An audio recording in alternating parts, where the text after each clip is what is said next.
शुक्लांबरधरं विष्णुं शशिवर्णं चतुर्भुजं प्रसन्नवदनं ध्यायेत् सर्वविघ्नोपशान्तये आपदापहर्तारं दातारं सर्वसम्पदां लोकाभिरामं श्रीरामं भूयो भूयो नमाम्यहम् वार्तानामार्तिहन्तारं भीतानां भीतिनाशनं दिशतां कालदण्डनं रामचन्द्रं नमाम्यहम् मनोजवं मारुततुल्यवेगं जितेन्द्रियं बुद्धिमतां वरिष्ठं वादात्मजं वानरयूथमुख्यं श्रीरामदूतं शिरसा नमामि आपदापहर्तारं दातारं सर्वसम्पदां लोकाभिरामं श्रीरामं भूयो भूयो नमाम्यहं वार्तानामार्तिहन्तारं भीतानां भीतिनाशनं द्विषतां कालदण्डनं रामचन्द्रं नमाम्यहम् मनोजवं मारुततुल्यवेगं जितेन्द्रियं बुद्धिमतां वरिष्ठं वादात्मजं वानरयूथमुख्यं श्रीरामदूतं शिरसा नमामि कूजन्तं राम रामेति मधुरं मधुराक्षरं आरुह्य कविताशाखां वन्दे वाल्मीकिकोकिलम् चरितं रघुनाथस्य शतकोटिप्रविस्तरम् एकैकम् अक्षरं पुंसां महापातकनाशनम्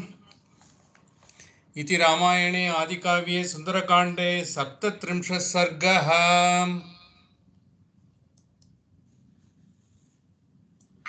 अथ 37 सर्गः। सीता तद्वचनं श्रुत्वा पूर्णचन्द्रनिभानन हनुमन्तमुवाचेदं धर्मार्थसहितं वचः। अमृतं विषसंसृष्टं त्वया वानरभाषितं यच्च नान्यमनारामो यच्च शोकपरायणः। ऐश्वर्ये वा सुविस्तीर्णे व्यसने वा सुदारुणे रज्ज्वेव पुरुषं बद्ध्वा कृतान्तः परिकर्षति। विधिर्नूनमसंहार्यः प्राणिनां प्लवगोत्तम सौमित्रिं मां च रामं च व्यसनैः पश्य मोहितान्। शोकस्यास्य कदापारं राघवोऽधिगमिष्यति प्लवमाः परिश्रान्तो हतनौ सागरे यथा। राक्षसानां वधं कृत्वा सूदयित्वा च लङ्कामुन्मूलितां कृत्वा कदा द्रक्ष्यति मां पतिः। सवाच्यः सन्त्वरस्वेति यावदेव न पूर्यते अयं संवत्सरः कालस्तावद्धि मम जीवितम्। वर्तते दशमो मासो द्वौ तु शेषौ प्लवङ्गम रावणेन नृशंसेन समयो यः कृतो मम। विभीषणेन च भ्रात्रा मम निर्यातनं प्रति अनुनीतः प्रयत्नेन न च तत्कुरुते मतिं। मम प्रतिप्रदानं हि रावणस्य न रोचते रावणं मार्गते संख्ये मृत्युः कालवशं गतम्। ज्येष्ठा कन्या नला नाम विभीषणसुता कपे तया ममेदमाख्यातं मात्रा प्रहितया स्वयम्। असंशयं हरिश्रेष्ठ क्षिप्रं मां प्राप्स्यते पतिः अन्तरात्मा हि मे शुद्धस्तस्मिंश्च बहवो गुणाः। उत्साहः पौरुषं सत्त्वमानुषं स्यं कृतज्ञता विक्रमश्च प्रभावश्च सन्ति वानरराघवे। 14 सहस्राणि राक्षसानां जघानयः जनस्थाने विना भ्रात्रा शत्रुः कस्तस्य नोद्विजेत्। न स शक्यस्तुलयितुं व्यसनैः पुरुषर्षभः अहं तस्य प्रभावज्ञा शक्रस्येव पुरोमजा। शरजालांशुमान् शूरः कपेरामदिवाकरः शत्रुरक्षोमयं तोयमुपशोषं नयिष्यति। इति सञ्जल्पमानां तां रामार्थे शोककर्षिताम् अश्रुसम्पूर्णनयनामुवाच वचनं कपिः। श्रुत्वैव तु वचो मह्यं क्षिप्रमेष्यति राघवः चमूं प्रकर्षन् महतीं हर्यृक्षगणसङ्कुलाम्। अथवा मोचयिष्यामि त्वामद्यैव वरानने अस्माद्दुःखादुपारोह मम पृष्ठमनिन्दिते। त्वां हि पृष्ठगतां कृत्वा सन्तरिष्यामि सागरं सिक्तिरस्ति हि मे वोढुं लङ्कामपि स रावणाम्। अहं प्रस्रवणस्थाय राघवायाद्य मैथिली प्रापयिष्यामि शक्राय हव्यं हुतमिवानलः द्रक्ष्यस्यज्जैव वैदेहि राघवं सह लक्ष्मणं व्यवसाय समायुक्तं विष्णुं दैत्यवधे यथा त्वद्दर्शनकृतोत्साहमाश्रमस्थं महाबलं पुरन्दरमिवासीनं नाकपृष्ठस्य मूर्धनि पृष्ठमारोहमे देवि मा विकाङ्क्षस्व शोभने योगमन्विच्छरामेण शशाङ्केनेव रोहिणी कथयन्तीव चन्द्रेण सूर्येण च महार्चिषा मत्पृष्ठमधिरुह्य त्वं तराकाशमहार्णवौ न हि मे सम्प्रयातस्य त्वामितो नयतोऽङ्गने अनुगन्तुं गतिं शक्ताः सर्वे लङ्कानिवासिनः यथैवाहमिह प्राप्तस्तथैवाहमसंशयः यास्यामि पश्य वैदेहि त्वामुद्यम्य विहायसम् मैथिली तु हरिश्रेष्ठात् श्रुत्वा वचनमद्भुतम् हर्षविस्मित सर्वाङ्गी हनुमन्तमथाब्रवीत् हनुमन् दूरमध्वानं कथं मां वोढुमिच्छसि तदेव खलु ते मन्ये कपि त्वं हरियूथप कथं वाल्पशरीरस्त्वं मामितो नेतुमिच्छसि सकाशं मानवेन्द्रस्य भर्तुर्मे प्लवगर्षभ सीताया वचनं श्रुत्वा हनुमान् मारुतात्मजः चिन्तयामास लक्ष्मीवान्नवं परिभवं कृतम् न मे जानाति सत्वं वा प्रभावं वासिते क्षण तस्मात् पश्यतु वैदेही यद्रूपं मम कामतः इति सञ्चिन्त्य हनुमांस्तदा प्लवगसत्तमः दर्शयामास वैदेह्याः स्वरूपमरिमर्दनः स तस्मात् पादपाद्धीमानाप्लुत्य प्लवगर्षभः ततो वर्धितुमारेभे सीता प्रत्ययकारणात् मेरुमन्दरसङ्काशो बभौ दीप्तानलप्रभः अग्रतो व्यवतस्थे च सीताया वानरोत्तमः हरिः पर्वतसङ्काशस्ताम्रवक्त्रो महाबलः वज्रदंष्ट्रनखो भीमो वैदेहीमिदमब्रवीत् स पर्वतवनोद्देशां साट्टप्राकारतोरणां लङ्कामिमां सनाथां वा नयितुं शक्तिरस्ति मे तदवस्थाप्यतां बुद्धिरलं देवि विकाङ्क्षया विशोकं कुरु वैदेहि राघवं सह लक्ष्मणं तं दृष्ट्वा भीमसङ्काशमुवाच जनकात्मजा पद्मपत्रविशालाक्षी मारुतस्य उरसंसुतं तव सत्वं बलं चैव विजानामि महाकपे वायोरिव गतिं चैव तेजश्चाग्नेरिवाद्भुतम् प्राकृतोऽन्यः कथञ्चेमां भूमिमागन्तुमर्हति उदधेरप्रमेयस्य पारं वानरपुङ्गव जानामि गमने शक्तिं नयने चापि ते मम अवश्यं सम्प्रधार्याशु कार्यसिद्धिर्महात्मनः अयुक्तं तु कपिश्रेष्ठ मम गन्तुं त्वया नघ वायुवेगसवेगस्य वेगो मां मोहयेत्तव अहमाकाशमापन्नाच्युपर्युपरि सागरं प्लवतेयं हि ते पृष्ठाद्भयाद्वेगेन गच्छतः पतिता सागरे चाहं तिमिनक्रझषाकुरे भवेयमाशु विवसायादसामन्नमुत्तमं न च शिक्षे त्वया सार्धं गन्तुं शत्रुविनाशन कळत्रवति सन्देहस्त्वय्यपि स्याद संशयः ह्रियमाणां तु मां दृष्ट्वा राक्षसा भीमविक्रमाः अनुगच्छेयुरादिष्टा रावणेन दुरात्मना तैस्त्वं परिवृतः शूरैः शूलमुद्गरपाणिभिः भवेस्त्वं संशयं प्राप्तो मया वीरकळत्रवान् सायुधा बहवो व्योम्नि राक्षसास्त्वं निरायुधः कथं शिक्ष्यसि संज्ञातुं मां चैव परिरक्षितुम् युध्यमानस्य रक्षोभिस्तव तैः क्रूरकर्मभिः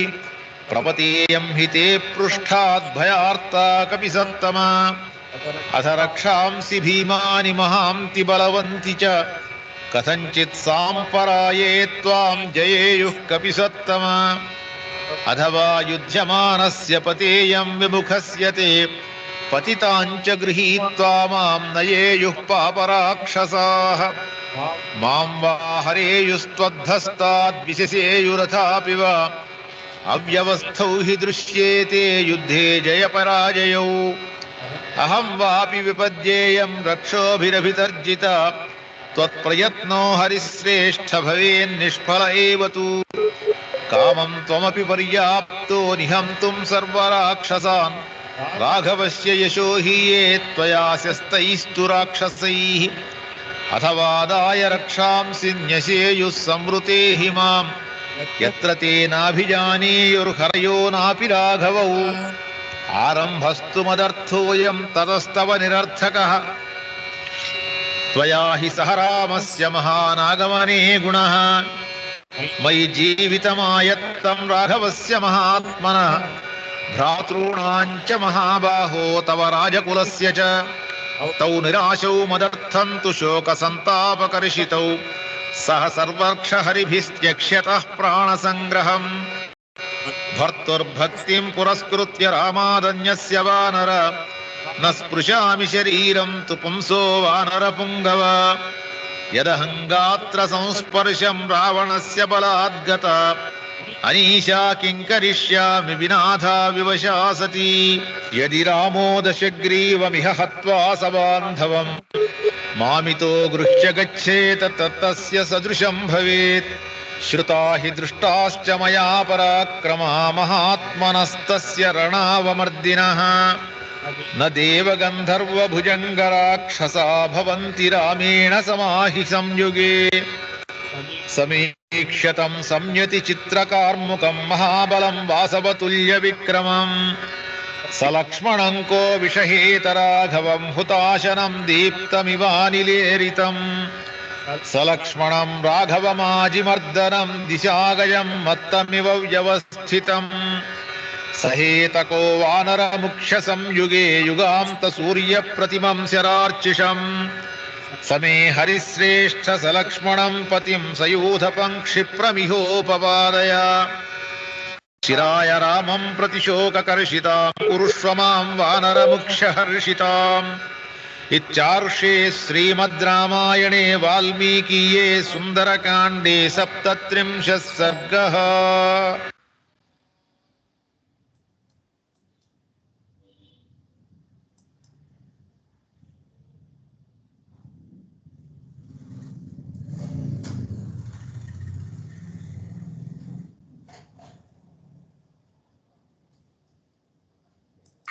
अथ 37 सर्गः।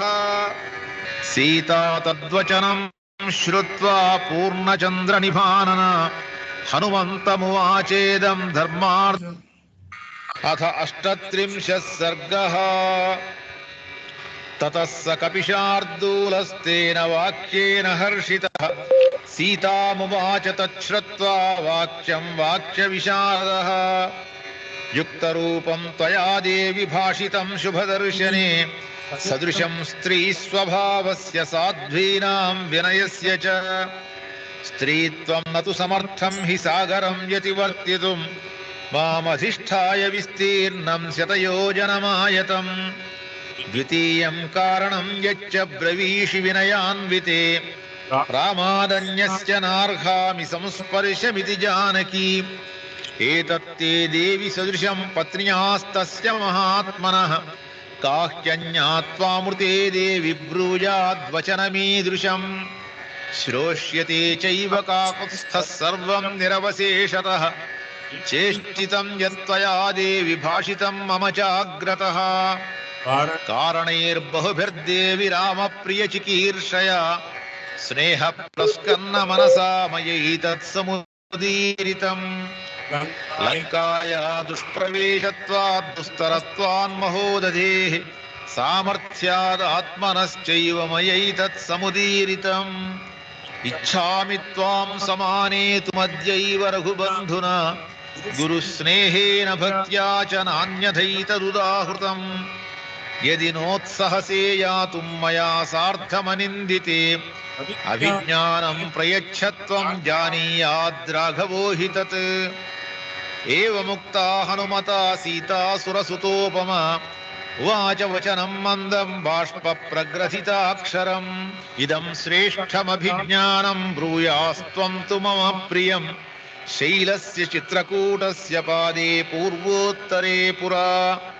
तापसाश्रमवासिन्याः प्राज्यमूलफलोदके तस्मिन् सिद्धाश्रमे देशे मन्दाकिन्याश्च दूरतः तस्योपवनषण्डेषु नानापुष्पसुगन्धिषु विहृत्य सलिलक्लिन्ना तवाङ्के समुपाविशम् ततो मांससमायुक्तो वायसः पर्यतुण्डयत् तमहं लोष्टमुद्यम्य वारयामि स्म वायसम् धारयन् स च मां काकस्तत्रैव परिलीयते न चाप्युपारमन्मांसाद्भक्षार्थी बलिभोजनः उत्कर्षन्त्यां च रशनां क्रुद्धायां मयि पक्षिणि स्रस्यमाने च वसने ततो दृष्टा त्वया ह्यहम् त्वयापहसिता चाहं क्रुद्धा संलज्जिता तदा भक्षगृध्नेन काकेन दारिता त्वामुपागता आसीनस्य च ते श्रान्ता पुनरुत्सङ्गमाविशम्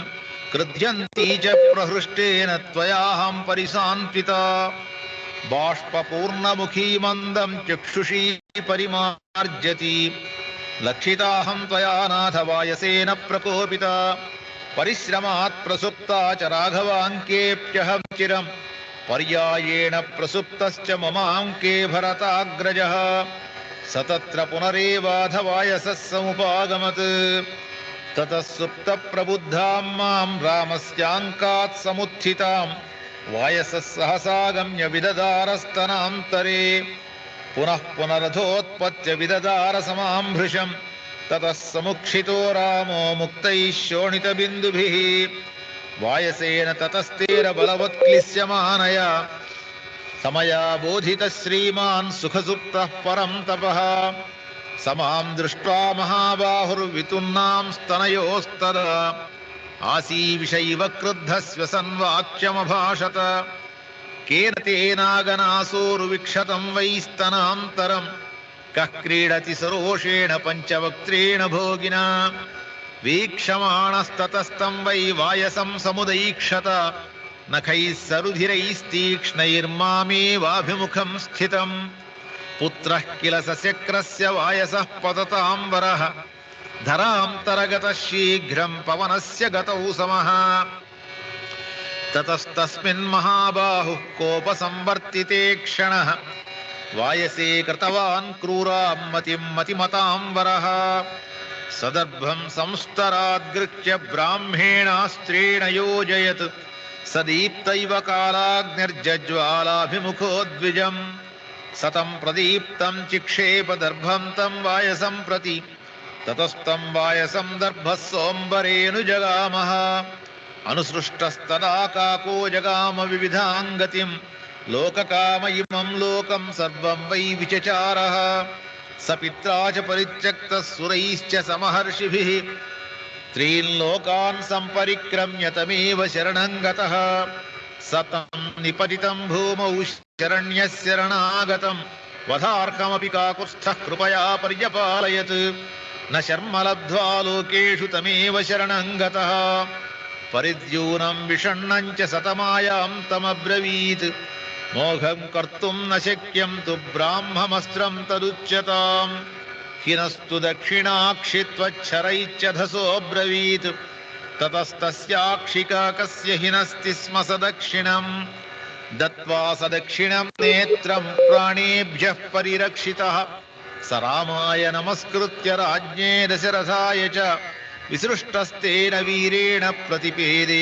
स्वमालयम् मत्कृते काकमात्रे तु ब्रह्मास्त्रं समुदीरितं कस्माद्यो मां हरत्वत्तः क्षमसेतं महीपते स कुरुष्व महोत्साहः कृपां मयि नरर्षभ त्वया नाथवती नाथः क्यनाथा इव दृश्यते आनुशंस्यं परो धर्मस्त्वत्त एव मया श्रुतः जानामि त्वां महावीर्यं महोत्साहं महाबलम् अपारपारमक्षोभ्यङ्गाम्भीर्यात् सागरोपमम् भर्तारं ससमुद्राय धरण्या वासवोपमम् एवमस्त्रविदां श्रेष्ठः सत्यवान् बलवानपि किमर्थमस्त्रं रक्षस्सु न योजयति राघवः न नागा नापि गन्धर्वा नासुरा न मरुद्गणाः रामस्य समरे वेगं त्यक्ताः प्रतिसमाधितुम् तस्य वीर्यवतः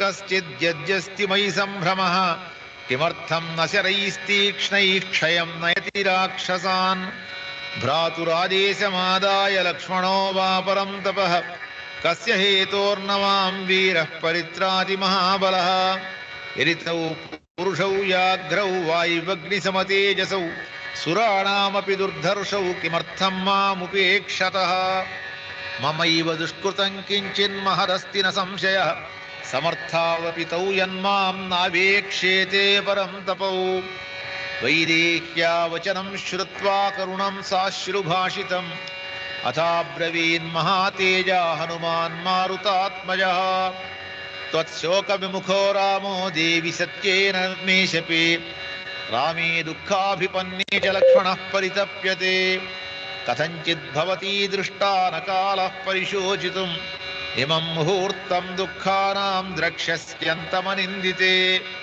तावुभौ पुरुषव्याघ्रौ राजपुत्रौ महाबलौ त्वद्दर्शनकृतोत्साहौ लङ्कां भस्मीकरिष्यतः हत्वा च समरे क्रूरं रावणं सह बान्धवं राघवस्त्वां विशालाक्षि नेष्यति स्वां पुरीं प्रति ब्रूहि यद्राघवो वाच्यो लक्ष्मणश्च महाबलः सुग्रीवो वापि तेजस्वी हरयोऽपि समागताः इत्युक्तवती तस्मैश्च सीता सुरसुतोपमा उवाच शोकसन्तप्ता हनुमन्तं प्लवङ्गमम् कौसल्यालोकभर्तारं सुषुवेयं मनस्विनी तं ममार्थे सुखं पृच्छ शिरसा चाभिवादय स्रजश्च सर्वरत्नानि प्रियायाश्च वराङ्गनाः ऐश्वर्यं च विशालायां पृथिव्यामपि दुर्लभम् पितरं मातरं चैव सम्मान्याभिप्रसाद्य च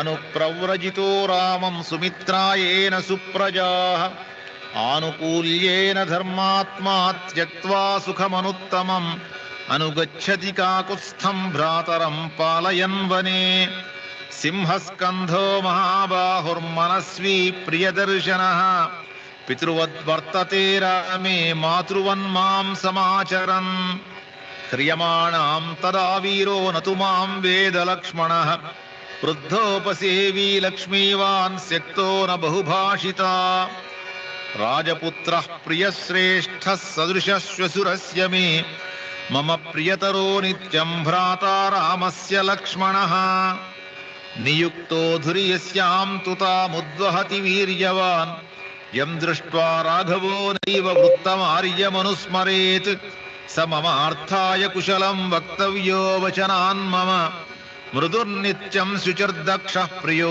रामस्य लक्ष्मणः यथा हि वानरश्रेष्ठ दुःखक्षयकरो भवेत् त्वमस्मिन् कार्यनिर्योगे प्रमाणं हरिसत्तम राघवस्त्वत्समारम्भान् मयि यत्नपरो भवेत् इदं ब्रूयाश्च मे नाथं शूरं रामं पुनः पुनः जीवितं धारयिष्यामि मासं दशरथात्मज ऊर्ध्वं मासान्न जीवेयं सत्येनाहं ब्रवीमि ते रावणेनोपरुद्धां मां निकृत्या पापकर्मणा त्रातुमर्हसि वीरत्वं पाताळादिव कौशिकीं ततो वस्त्रगतं मुक्त्वा दिव्यं चूडामणिं शुभं प्रदेयो राघवायेति सीता हनुमते ददौ प्रतिगृह्य ततो वीरो मणिरत्नमनुत्तमम् अङ्गुल्या योजयामास नक्यस्य प्राभवद्भुजः मणिरत्नं कपिवरः प्रतिगृह्याभिवाद्य च सीतां प्रदक्षिणं कृत्वा प्रणतः पार्श्वतस्थितः हर्षेण महता युक्तः सीता दर्शनजेन सह हृदयेन गतो रामं शरीरेण तु विष्ठितः मणिवरमुपगृह्य तं महार्घं जनकनृपात्मजया धृतं प्रभावात् गिरिरिव पवनावधूतमुक्तः सुखितमनाः प्रतिसङ्क्रमं प्रपेदे। इत्यार्षे श्रीमद् रामायणे वाल्मीकीये सुन्दरकाण्डे 38 सर्गः।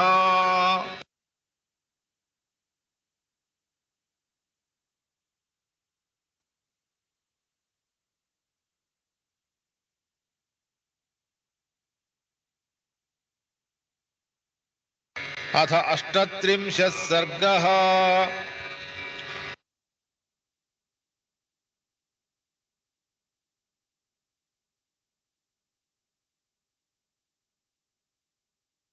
अथ 39 सर्गः। मणिं दत्त्वा ततः सीता हनुमन्तमथाब्रवीत् अभिज्ञानमभिज्ञातमेतद्रामस्य तत्त्वतः। मणिं तु दृष्ट्वा रामो वै त्रयाणां संस्मरिष्यति वीरो जनन्या मम च राज्ञो दशरथस्य च। स भूयस्त्वं समुत्साहे चोदितो हरिसत्तम अस्मिन् कार्यसमारम्भे प्रचिन्तय यदुत्तरम्। त्वमस्मिन् कार्यनिर्योगे प्रमाणं हरिसत्तम हनुमन्यत्नमास्थाय दुःखक्षयकरो भव। तस्य चिन्तयतो यत्नो दुःखक्षयकरो भवेत्। स तथेति प्रतिज्ञाय मारुतिर्भीमविक्रमः शिरसा वन्द्य वैदेहीं गमनायोपचक्रमे। ज्ञात्वा सम्प्रस्थितं देवी वानरं मारुतात्मजं बाष्पगद्गदया वाचा मैथिली वाक्यमब्रवीत्। कुशलं हनुमन् ब्रूयाः सहितौ रामलक्ष्मणौ सुग्रीवं च सहामात्यं वृद्धान् सर्वांश्च वानरान्। ब्रूयास्त्वं वानरश्रेष्ठ कुशलं धर्मसंहितं यथा स च महाबाहुर्मां तारयति राघवः अस्माद्दुःखाम्बुसम्रोधात् त्वं समाधातुमर्हसि। जीवन्तीं मां यथा रामः सम्भावयति कीर्तिमान् तत्तथा हनुमन्वाच्यं वाचा धर्ममवाप्नुहि। नित्यमुत्साहयुक्ताश्च वाचः श्रुत्वा त्वयेरिताः वर्धिष्यते दाशरथेः पौरुषं मदवाप्तये। मत्सन्देशयुता वाचस्त्वत्तः श्रुत्वैव राघवः पराक्रमविधिं वीरो विधिवत् संविधास्यति। सीताया वचनं श्रुत्वा हनुमान् मारुतात्मजः शिरस्यञ्जलिमाधाय वाक्यमुत्तरमब्रवीत्। क्षिप्रमेष्यति काकुत्स्थो हर्यवृक्षप्रवरैर्वृतः यस्ते युधि विजित्यारीन् शोकं व्यपनयिष्यति। न हि पश्यामि मर्त्येषु नासुरेषु सुरेषु वा यस्तस्य क्षिपतो बाणान् स्थातुमुत्सहते ग्रतः। अप्यर्कमपि पर्जन्यमपि वैवस्वतं यमं स हि सोढुं रणे शक्तस्तव हेतोर्विशेषतः।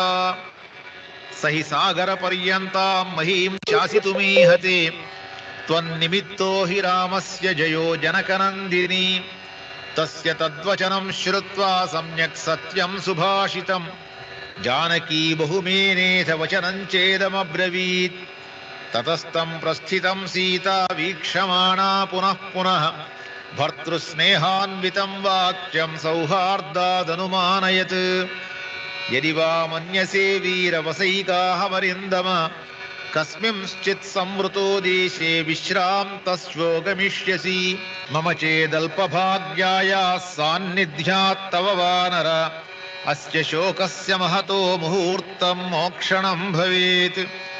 गते हि हर्षार्दूल पुनरागमनाय तु प्राणानामपि सन्देहो मम स्यान्नात्र संशयः। तवादर्शनजः शोको भूयो मां परितापयेत् दुःखाद्दुःखपरामृष्टां दीपयन्निव वानर। अयं च वीरसन्देहस्तिष्ठतीव ममाग्रतः सुमहांस्त्वत्सहायेषु हर्यवृक्षेषु हरीश्वर। कथं नु खलु दुष्पारं तरिष्यन्ति महोदधिं तानि हर्यवृक्षसैन्यानि तौ वानरवरात्मजौ। त्रयाणामेव भूतानां सागरस्यास्य लङ्घने शक्ति स्याद्वैनतेस्य तव वा भूतस्य वा।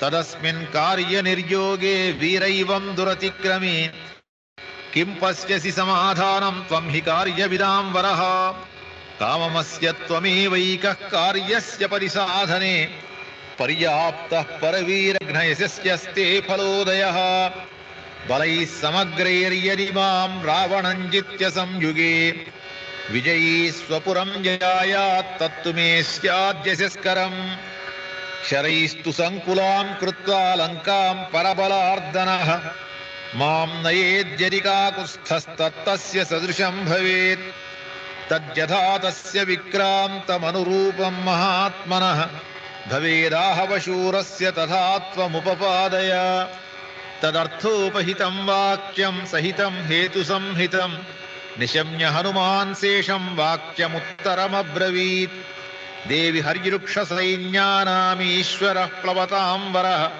सुग्रीवः सत्त्वसम्पन्नस्तवार्थे कृतनिश्चयः स वानरसहस्राणां कोटिभिरभिसंवृतः क्षिप्रमेष्यति वैदेहि राक्षसानां निबर्हणः तस्य विक्रमसम्पन्नाः सत्त्ववन्तो महाबलाः मनःसङ्कल्पसम्पाता निदेशे हरयः स्थिताः येषां नोपरिनाधस्तान्न तिर्यक्सज्जते गतिः न च कर्मसु सीदन्ति महत्स्वमिततेजसः असकृत्तैर्महोत्साहैः ससागरधराधरा प्रदक्षिणीकृता भूमिर्वायुमार्गानुसारिभिः मद्विशिष्टाश्च तुल्याश्च सन्ति तत्र वनौकसः मत्तः प्रत्यवरः कश्चिन्नास्ति सुग्रीवसन्निधौ अहं तावदिह प्राप्तः किं पुनस्ते महाबलाः न हि प्रकृष्टाः प्रेष्यन्ते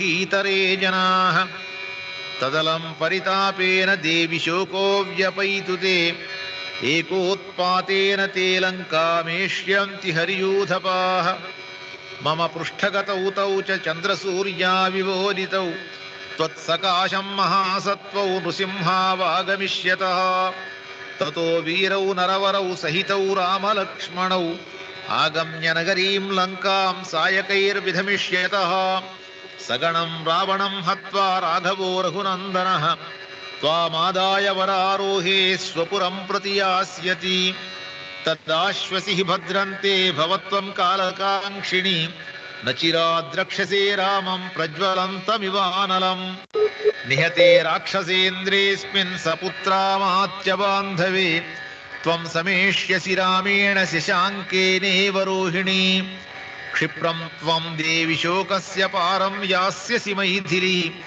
रावणं चैव रामेण निहतं द्रक्ष्यसे चिरात् एवमाश्वास्य वैदेहीं हनुमान् मारुतात्मजः गमनाय मतिं कृत्वा वैदेहीं पुनरब्रवीत् तमरिघ्नं कृतात्मानं क्षिप्रं द्रक्ष्यसि राघवं लक्ष्मणं च धनुष्पाणिं लङ्काद्वारमुपस्थितम् नखदंष्ट्रायुधान् वीरान् सिंहशार्दूलविक्रमान् वानरान् वारणेन्द्राभान् क्षिप्रं द्रक्ष्यसि सङ्गतान् शीलाम्बुदनिकाशानां लङ्कामलयसानुषु नर्दतां कपिमुख्यानामार्ये यूधान्यनेकशः स तु मर्मणि घोरेण ताडितो मन्मथेषुणा न शर्म लभते रामः सिंहार्दितैव द्विपः मारुदो देवि शोकेन मा भूत्ते मनसो प्रियं शचीव पत्या शक्रेण भर्त्रा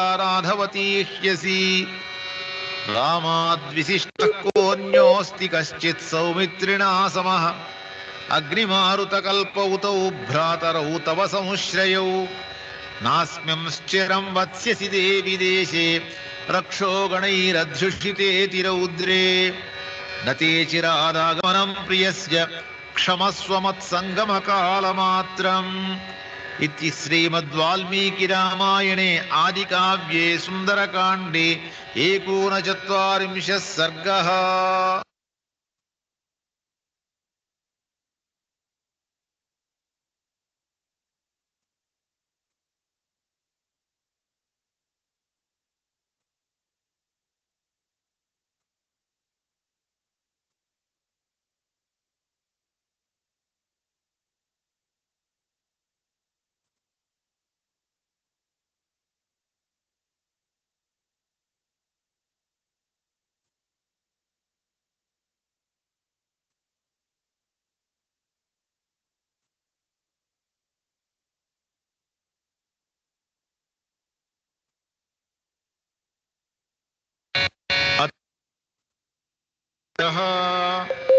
श्रुत्वा तु वचनं तस्य वायुसूनोर्महात्मनः उवाचात्महितं वाक्यं सीतासुरसुतोपमा। अथ 40 सर्गः। श्रुत्वा तु वचनं तस्य वायुसूनोर्महात्मनः। अथ 40 सर्गः। श्रुत्वा तु वचनं तस्य वायुसूनोर्महात्मनः उवाचात्महितं वाक्यं सीतासुरसुतोपमा।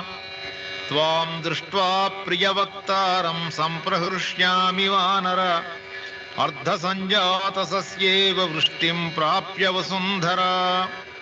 यथा तं पुरुषव्याघ्रं गात्रैः शोकाभिकर्षितैः संस्पृशेयं सकामाहं तथा कुरु दयां मयि। अभिज्ञानञ्च रामस्य दद्या हरिगणोत्तम क्षिप्तामिषीकां काकस्य कोपादेकाक्षि स्यातनीं। मनःशिलायास्तिलको गण्डपार्श्वे निवेशितः त्वया प्रणष्टे तिलके तं किल स्मर्तुमर्हसि। सवीर्यवान् कथं सीतां हृतां समनुमन्यसे वसन्तीं रक्षसां मध्ये महेन्द्रवरुणोपमः। एष चूडामणिर्दिव्यो मया सुपरिरक्षितः एतं दृष्ट्वा प्रहृष्यामि व्यसने त्वामिवानघ। एष निर्यातितः श्रीमान् मया ते वारिसम्भवः अतः परं न शिक्ष्यामि जीवितुं शोकलालसा। असह्यानि च दुःखानि वाचश्च हृदयच्छिदः राक्षसीनां सुघोराणां त्वत्कृते मर्शयाम्यहम्। धारयिष्यामि मासं तु जीवितं शत्रुसूदन ऊर्ध्वं मासान्न जीविष्ये त्वया हीना नृपात्मजा। घोरो राक्षसराजोऽयं दृष्टिश्च न सुखामयी त्वां च श्रुत्वा विषज्जन्तं न जीवे क्षणम्। वैदेह्या वचनं श्रुत्वा करुणं साश्रुभाषितम् अथाब्रवीन्महातेजा हनुमान् मारुतात्मजः। त्वत्शोकविमुखो रामो देवि सत्येन ते शपे रामे दुःखाभिभूते तु लक्ष्मणः परितप्यते। कथञ्चिद्भवती दृष्टा न कालः परिशोचितुम् इमं मुहूर्तं दुःखानामन्तं द्रक्ष्यसि भामिनी। तावुभौ पुरुषव्याघ्रौ राजपुत्रावरिन्दमौ त्वद्दर्शनकृतोत्साहौ लङ्कां भस्मीकरिष्यतः। हत्वा तु क्रूरं रावणं सह बान्धवं राघवौ त्वां विशालाक्षि स्वां पुरीं प्रापयिष्यतः। यत्तु रामो विजानीयादभिज्ञानमनिन्दिते प्रीतिसञ्जननं तस्य भूयस्त्वं दातुमर्हसि। साब्रवीद्दत्तमेवेति मयाभिज्ञानमुत्तमम् एतदेव हि रामस्य दृष्ट्वा मत्केशभूषणम् श्रद्धेयं हनुमन्वाक्यं तव वीर भविष्यति। सतं मणिवरं गृह्य श्रीमान् प्लवगसत्तमः प्रणम्य शिरसा देवीं गमनायोपचक्रमे। तमुत्पातकृतोत्साहमिवेक्ष्य हरिपुङ्गवम् वर्धमानं महावेगमुवाच जनकात्मजा अश्रुपूर्णमुखी दीना बाष्पगद्गदया गिरा। हनुमन् सिंहसङ्काशौ भ्रातरौ रामलक्ष्मणौ सुग्रीवं च सहामात्यं सर्वान् ब्रूयात्यनामयम्। यथा च स महाबाहुर्मां तारयति राघवः अस्माद्दुःखाम्बुसंरोधात् त्वं समाधातुमर्हसि। इमं च तीव्रं मम शोकवेगं रक्षोभिरेभिः परिभर्त्सनं च ब्रूयास्तु रामस्य गतः समीपं शिवश्च ते ध्वास्तु हरिप्रवीर। स राजपुत्र्या प्रतिवेदितार्थः कपिः कृतार्थः परिहृष्टचेताः अल्पावशेषं प्रसमीक्ष्य कार्यं दिशं ह्युदीचीं मनसा जगाम। इत्यार्षे श्रीमद् रामायणे वाल्मीकीये सुन्दरकाण्डे 40 सर्गः।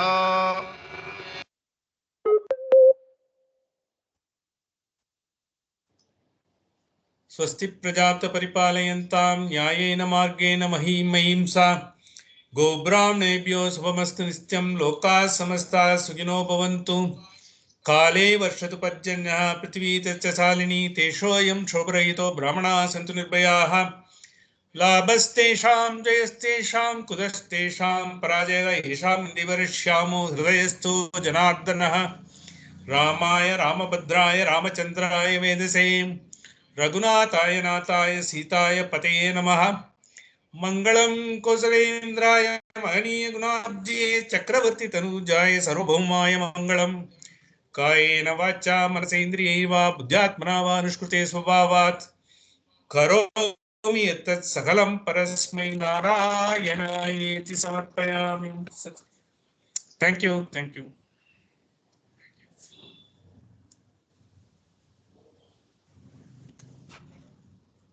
Oh. Prabhuda, thank you. Sorry, I think there was some disturbance. Actually, there was some session going on, so I had to start by 7 o'clock. No worries. Now just we came back at that time, and then Voice earlier. Is it okay? Is it okay? Now it's now okay.